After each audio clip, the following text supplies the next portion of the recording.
মালিকের দরবারে আসিয়া ডাকলে আল্লাহ তাআলা তাকে মাফ করে দেয়।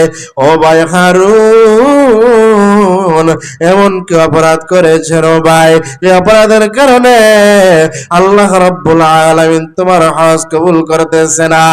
এবার হারুন ডাক দিয়া বলে, ওগো আল্লাহর ওলি, আপনার কাছে আমার বিষয়টা খুইলা বলার দরকার।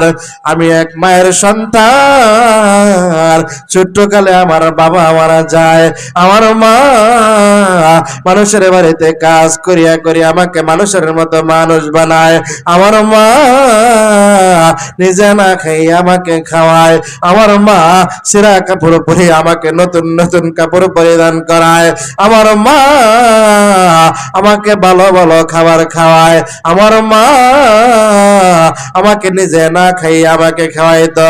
আমার মা বৃদ্ধ বয়সে আমাকে ডাক দিয়া বলে, ও কলিজার টুকরা সন্তান আমার, আমার একটা চাহিদা, আমার একটা আশা, আমার একটা আকাঙ্ক্ষা।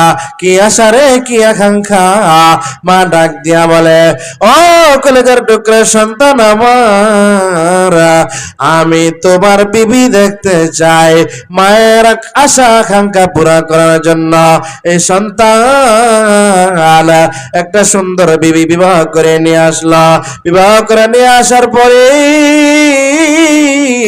বিবি সাহেব ওই সন্তানকে কেমন জানি রাতের বেলা কান পরা দেয়। কান পরা শুনিয়া সকালবেলা মাকে ধমক দিয়া বলে, ও মা, তোমার আশা পূর্ণ করার জন্য। আজান দিতেছে নাকি? বাজে কটা এখন?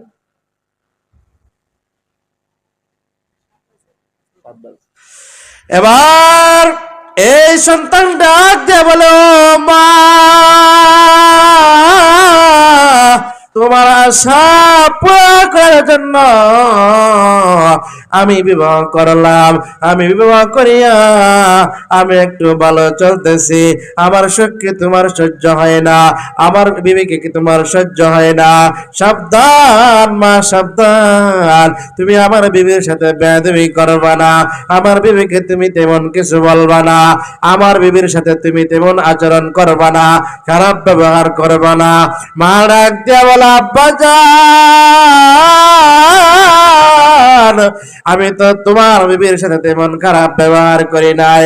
পরের দিন আবার একই হালত। বাইজিদ বুস্তামি রহমতুল্লাহি আলাইহি কিতাবের মধ্যে লেখেন, আল্লাহ